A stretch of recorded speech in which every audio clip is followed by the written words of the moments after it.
Hello guys, നമുക്ക് ഇന്ന് നല്ലൊരു അടിപൊളിയായിട്ടുള്ള കരിമീൻ കിട്ടിയിട്ടുണ്ട് കേട്ടോ. ഇത് ചേട്ടനെ കെണി വെച്ച് പിടിച്ചിട്ടുള്ള മീനാണ്. പിന്നെ ഉണ്ടല്ലോ, ഞാൻ ഈ വോയിസ് ഓവർ കൊടുക്കുന്ന സമയത്തുണ്ടല്ലോ, അപ്പുറത്തെ വീട്ടിലെ പട്ടി നന്നായിട്ട് കുരയ്ക്കുന്നുണ്ട് കേട്ടോ. അതിൻ്റെ ഒരു ഡിസ്റ്റർബൻസ് നിങ്ങൾക്ക് കേൾക്കാവുന്നതാണ് കേട്ടോ. കാരണം ഞാനിത് നൈറ്റിലാണ് എൻ്റെ വോയിസ് ഓവർ കൊടുക്കുന്നത്.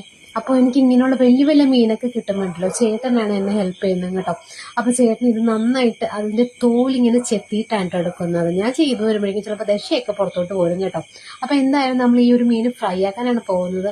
അപ്പോൾ ചേട്ടൻ ആദ്യമേ തന്നെ ഇഞ്ചി പേസ്റ്റ് ഉണ്ടാക്കുകയാണ്. ഇഞ്ചിയും വെളുത്തുള്ളിയും കൂടി അരച്ചിട്ടുള്ള ഒരു പേസ്റ്റാണ്. അപ്പോൾ ഞാൻ അതിലേക്ക് പൊടികൾ ആഡ് ചെയ്തിട്ടുണ്ട്.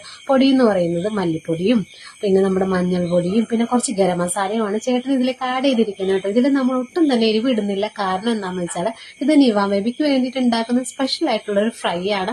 അതുകൊണ്ട് തന്നെ മോൻ ഒട്ടും എരിവ് കഴിക്കില്ല കേട്ടോ. അതാണ് നമ്മൾ ഇതിൽ എരിവ് ആഡ് ചെയ്തത് കേട്ടോ.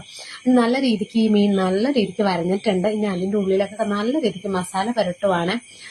പിന്നെ പറയാൻ എന്താന്ന് വെച്ചാൽ ഈ ഒരു മീൻ എന്ന് പറയുന്നത് കരിമീൻ നിവാ ബേബി ആദ്യമായിട്ട് കഴിക്കാൻ പോവാണ് കേട്ടോ. കഴിക്കും എന്നാണ് ഞങ്ങളുടെ ഒരു വിശ്വാസം. അപ്പൊ നല്ല രീതിക്ക് ചേട്ടൻ എണ്ണയൊക്കെ ഒഴിച്ചെടുത്ത് ഫ്രൈ ആക്കാം കേട്ടോ.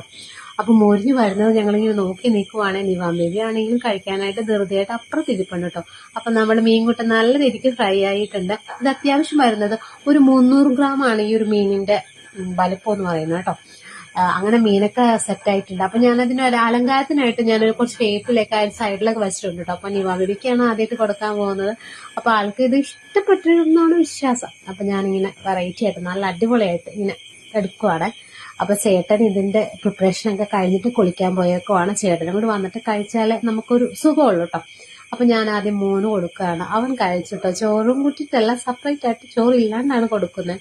ചേട്ടൻ കുളിയൊക്കെ കഴിഞ്ഞു വന്ന് ചേട്ടനും കഴിക്കുവാണ്. അപ്പൊ എന്തായാലും സംഭവം അടിപൊളിയായിട്ടുണ്ട്. ഞങ്ങൾക്ക് ഒരുപാട് ഇഷ്ടപ്പെട്ടു കേട്ടോ. അപ്പൊ അത്രയേ ഉള്ളൂ. അടുത്ത വീഡിയോ കാണാം. ബൈ.